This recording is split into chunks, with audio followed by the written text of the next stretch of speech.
Namo tassa bhagavato arahato sama sambuddhassa. Namo tassa bhagavato arahato sama sambuddhassa. Namo tassa bhagavato arahato sama sambuddhassa.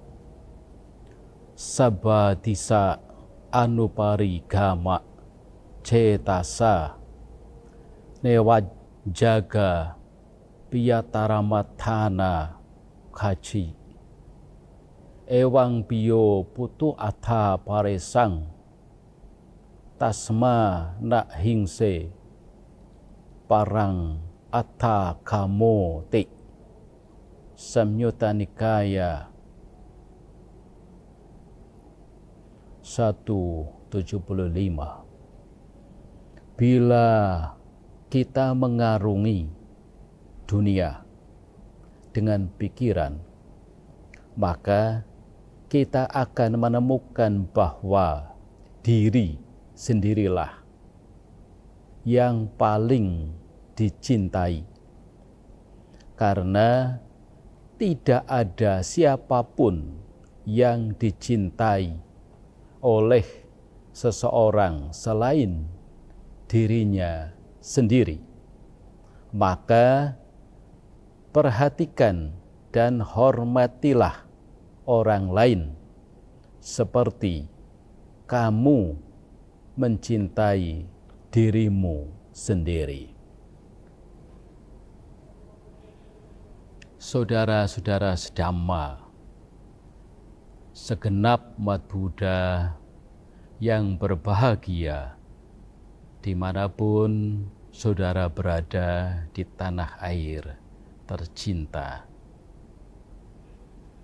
Tri Suci Waisak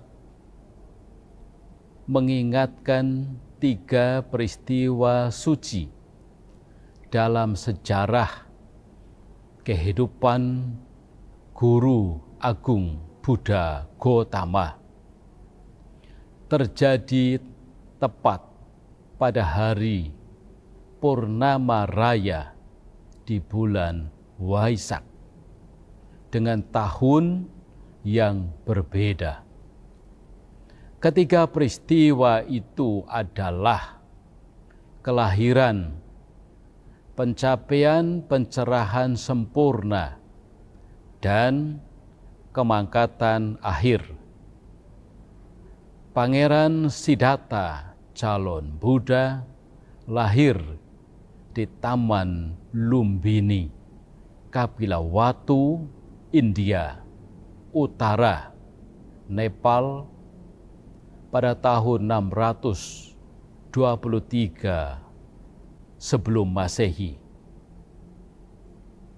Setelah meninggalkan kehidupan berumah tangga dan menjadi petapa, beliau berealisasi pencerahan sehingga menjadi Buddha di Bodh Gaya pada usia 35 tahun.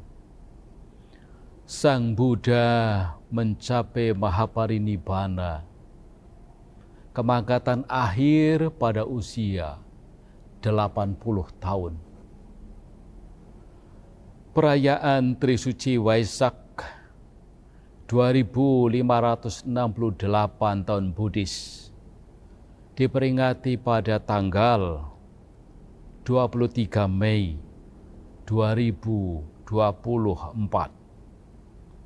Sangga Theravada Indonesia mengangkat tema memperkokoh persatuan dalam keberagaman,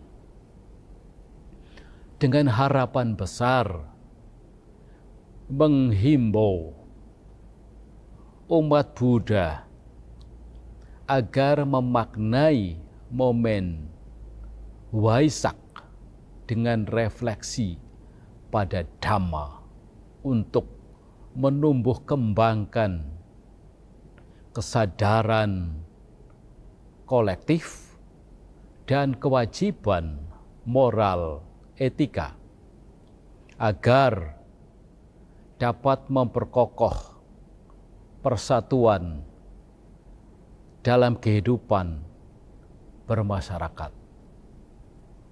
Dengan demikian, momentum Trisuci Waisak tidak hanya menjadi seremonial perayaan keagamaan semata.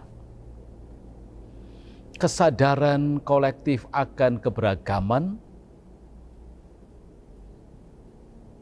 Indonesia merupakan negara dengan masyarakat yang majemuk dan kaya akan keragaman budaya.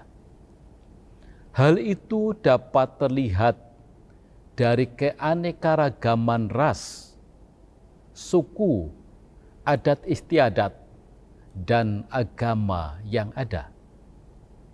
Keberagaman ini selain mengandung banyak nilai positif, juga memiliki dampak negatif yang wajib untuk diantisipasi.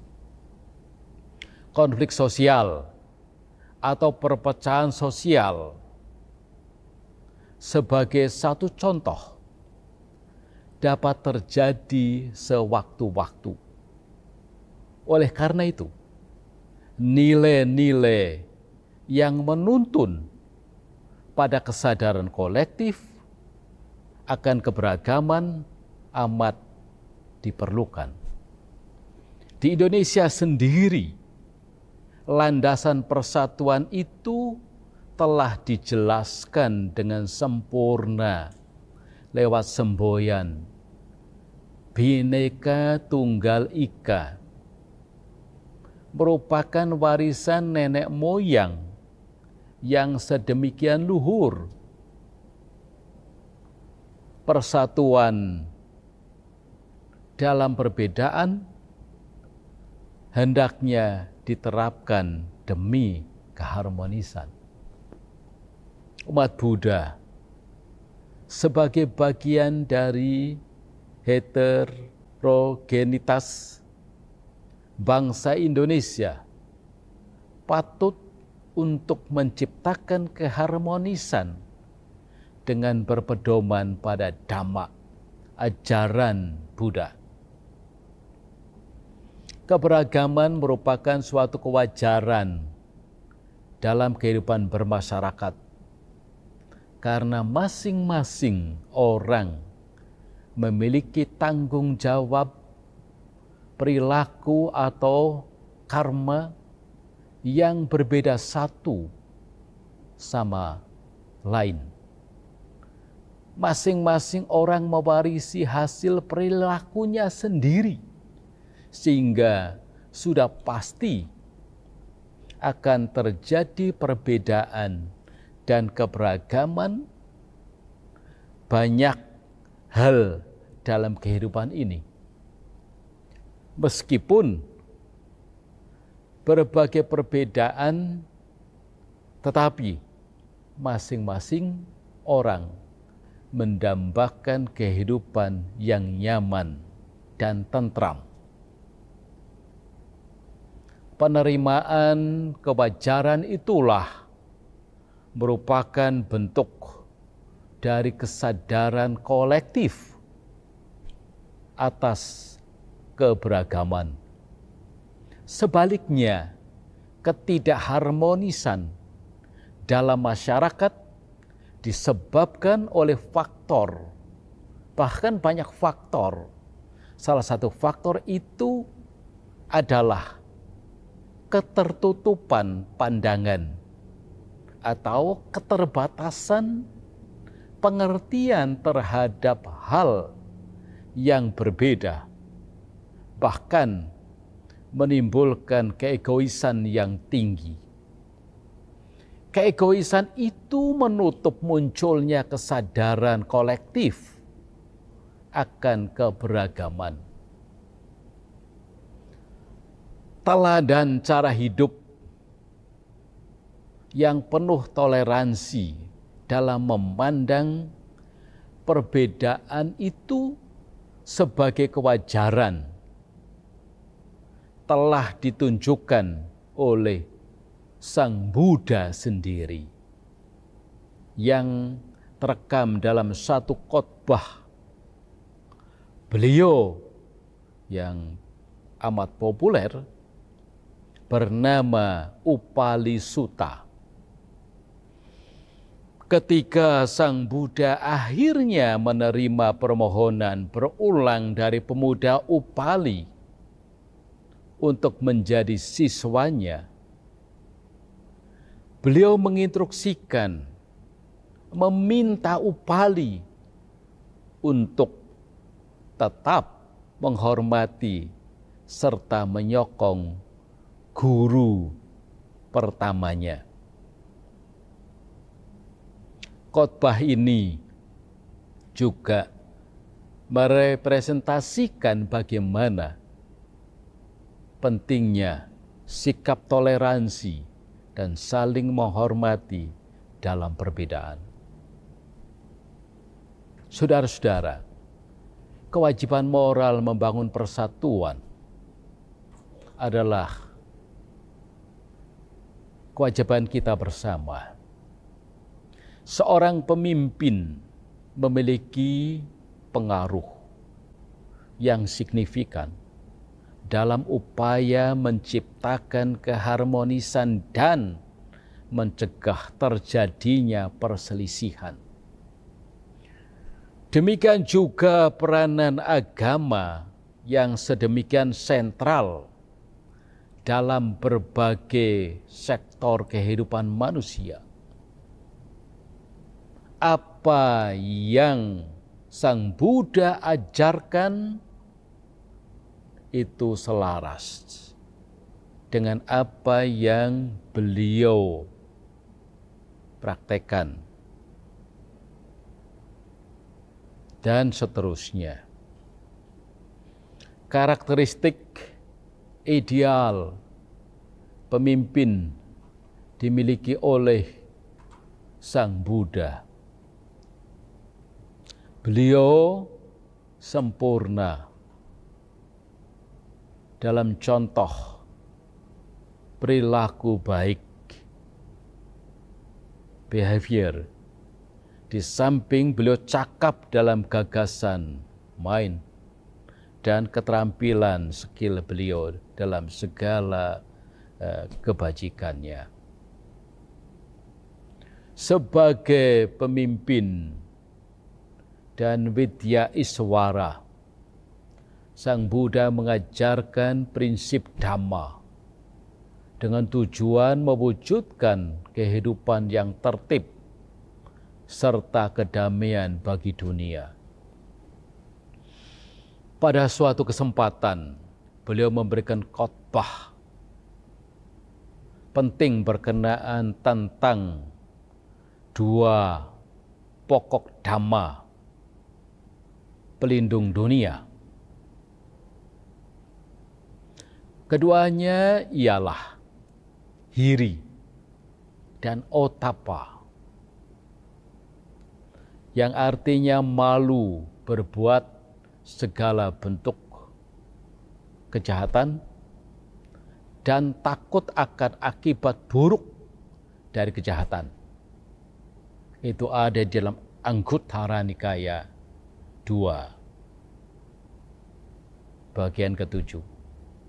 Hiri dan otapa mendorong munculnya penahanan diri dari perbuatan tidak sesuai, tidak baik, dan tidak terpuji yang bertentangan dengan nilai-nilai keutamaan moral. Perbuatan yang berlandaskan pada nilai-nilai cinta kasih dan kejujuran atau kebenaran adalah kewajiban moral bagi kita untuk dapat membangun persatuan, kendati pun dalam keberagaman. Para biku, figur sangga yang menjadi pemuka agama Buddha,